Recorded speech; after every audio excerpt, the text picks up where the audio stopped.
देखें, इससे पहले वाले लेक्चर में हमने 3 चीज़ें पढ़ी थी, नाभिक का आकार, आयतन और घनत्व। जिसमें सबसे पहले हमने किया था कि इसकी त्रिज्या जो होती है वो घनत्व की घात 1/3 के समानुपाती होती है। समानुपाती को हटाते हैं तो एक नियतांक आता है जिसका मान कितना होता है 1.2 फर्मी। ठीक है। उसके बाद हमने आयतन किया था। आयतन के लिए हमारे आंसर आया था आयतन जो वो द्रव्यमान संख्या के समानुपाती। उसके बाद घनत्व। घनत्व देखें, एक नियतांक आया था। तो घनत्व जो होता है वो परमाणु क्रमांक या द्रव्यमान संख्या या किसी पे भी निर्भर नहीं करता है। क्वेश्चन एक न्यूमेरिकल इस पे आता है और एक इस पे आता है। ठीक है, 1 नंबर का क्वेश्चन। उसके बाद हम पढ़ेंगे परमाणु। आज का हमारा जो फर्स्ट टॉपिक होगा वो है परमाणु द्रव्यमान मात्रक, एटॉमिक मास यूनिट, AMU। अब इसका नाम चेंज कर दिया, ऐसे एकीकृत परमाणु द्रव्यमान मात्रक, यूनिफाइड एटॉमिक मास यूनिट। इसका सिंबल केवल U से लिखते हैं। क्वेश्चन आता है 1U कितने kg के इक्वल होता है। 1U में kg। तो देखेंगे आगे देखेंगे कि 1U जो होता है वो कार्बन 12 के एक परमाणु के 12वें भाग के बराबर होता है। 1U कार्बन 12 के एक परमाणु का द्रव्यमान अपॉन में 12 12वें भाग के बराबर होते हैं। अब हमें पता है केमिस्ट्री में आपने पढ़ा है किसी भी तत्व के ग्राम परमाणु भार में परमाणुओं की संख्या आवागाद्रो संख्या के बराबर। अगर अणु भार ले रहे हैं तो अणुओं की संख्या आवागाद्रो के बराबर।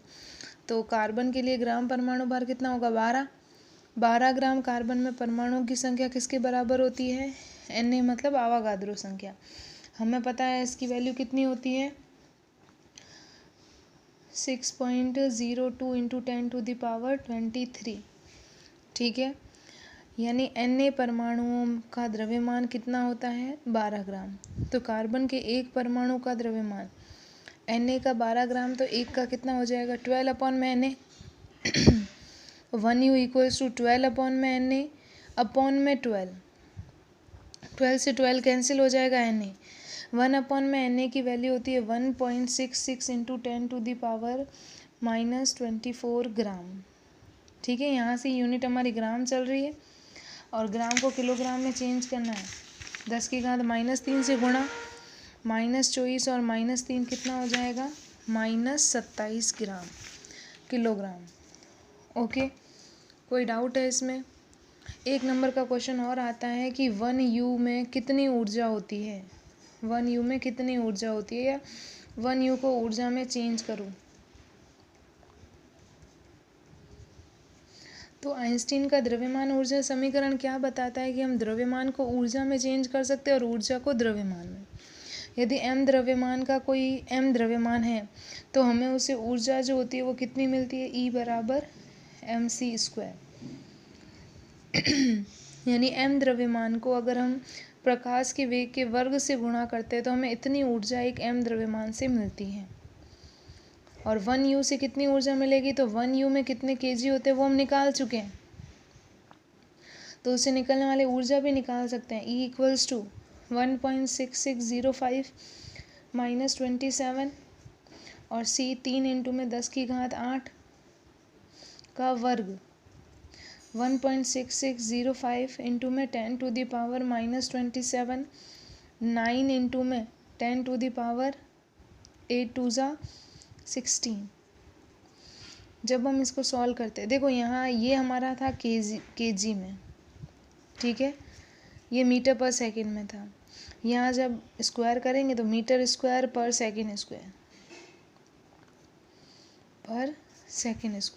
ऐसे ही है, मीटर स्क्वायर पर सेकंड स्क्वायर। अब ये यूनिट किसकी होती है, ये होती है जूल की, कार्य की, यानी ये केजी मीटर स्क्वायर पर सेकंड स्क्वायर, कार्य का मात्रक क्या होता है जूल होता है। तो जब हम इसको कन्वर्ट करेंगे तो इसका मात्रक जूल आएगा। इस पूरे को मिला के हम क्या लिख सकते हैं जूल। ठीक है, 1.6605 इंटू में 9 इंटू में माइनस का 27 है और 16 है, पावर रहेगी 10⁻⁻11। ठीक है, जूल। जूल को इलेक्ट्रॉन वोल्ट में कन्वर्ट करना होता है तो 1.6 इंटू 10⁻⁻19 का भाग देना पड़ता है। 1.6 इंटू में 10⁻⁻19। अब ये इलेक्ट्रॉन वोल्ट में, जब हम इसको सॉल्व करते हैं तो आता है 931.5 इंटू में 10⁶ इलेक्ट्रॉन वोल्ट। तो इसे हम 931.5 इंटू में 10⁶ मिलियन इलेक्ट्रॉन वोल्ट या मेगा इलेक्ट्रॉन वोल्ट कुछ भी लिख सकते हैं। पक्का है ये क्वेश्चन आता है। 1U कितनी ऊर्जा के तुल्य होता है? 1U कितनी ऊर्जा के तुल्य होता है? कोई डाउट है इसमें? 931.5 मिलियन इलेक्ट्रॉन वोल्ट। ठीक है, इजी सा था, इसमें कोई डाउट नहीं होना चाहिए। देख लें। उसके बाद आगे हम पढ़ेंगे द्रव्यमान शक्ति। द्रव्यमान शक्ति जिसे मास डिफेक्ट कहते हैं। द्रव्यमान शक्ति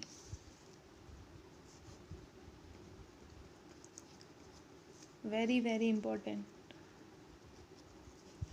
द्रव्यमान शक्ति का मतलब क्या है? नाम से ही पता चल रहा है, यानी द्रव्यमान में क्या होना। द्रव्यमान शक्ति मतलब द्रव्यमान में क्या हो रही है? कमी हो रही है। ठीक है, तो देखना, हमें पता है कि नाभिक में क्या होते हैं? एक तो प्रोटॉन होते हैं और एक न्यूट्रॉन होते हैं। नाभिक में क्या होते हैं? एक तो प्रोटॉन होते हैं और एक न्यूट्रॉन होते हैं। ठीक है, अगर मुझे नाभिक का द्रव्यमान निकालना है तो कैसे निकालेंगे? यहाँ देखें, प्रोटॉन की संख्या किसके बराबर होती है? परमाणु क्रमांक के। और न्यूट्रॉन की संख्या अगर मुझे निकालनी है तो हम कैसे निकालते थे? द्रव्यमान संख्या माइनस परमाणु क्रमांक। ठीक है, ये तो है संख्या, प्रोटॉन की संख्या और ये न्यूट्रॉन की संख्या। और एक प्रोटॉन का द्रव्यमान हमने ले लिया mp और एक न्यूट्रॉन का द्रव्यमान ले लिया हमने mn। प्रोटॉन का द्रव्यमान ले लिया हमने mp और न्यूट्रॉन का ले लिया mn। तो अगर मुझे नाभिक का एक्चुअल द्रव्यमान निकालना है, यानी कैलकुलेटेड, गणना से प्राप्त नाभिक का द्रव्यमान, तो क्या होगा? देखो, प्रोटॉनों की संख्या Z के बराबर है और एक प्रोटॉन का द्रव्यमान mp है, तो सारे प्रोटॉन का द्रव्यमान Z इंटू में mp होगा, प्लस एक न्यूट्रॉन का द्रव्यमान mn है, तो सारे न्यूट्रॉनों का द्रव्यमान कितना हो जाएगा? a minus Z। तो हिसाब से हमारे नाभिक का द्रव्यमान इतना आना चाहिए था गणना से। ठीक है, लेकिन जब प्रैक्टिकली नाभिक का द्रव्यमान ज्ञात किया गया तो उसका द्रव्यमान इतना नहीं आता है, उसका द्रव्यमान इससे कुछ कम आता है। ये द्रव्यमान जो है वो कैलकुलेटेड है, जो हमने गणना से निकाला है। और नाभिक का जो एक्चुअल द्रव्यमान आता है वो मान लिया कुछ आता है।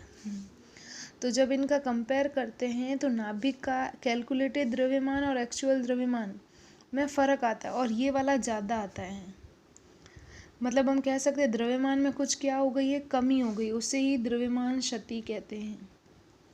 द्रव्यमान क्षति जो m कैलकुलेटेड है नाभिक का माइनस m एक्चुअल यानी रियल वाला। तो अगर हम पूरा फॉर्मूला लिखें तो Z mn plus mp a minus Z mn minus m actual. Numerical में आपको हमेशा m एक्चुअल दिया होगा कि नाभिक का वास्तविक द्रव्यमान इतना है। तो ये द्रव्यमान में होने वाली कमी ही क्या कहलाती है? द्रव्यमान क्षति। अगले लेक्चर में हम पढ़ेंगे कि ये द्रव्यमान कहाँ गया। ठीक है, ये द्रव्यमान कहाँ गया वो हम नेक्स्ट लेक्चर में पढ़ेंगे।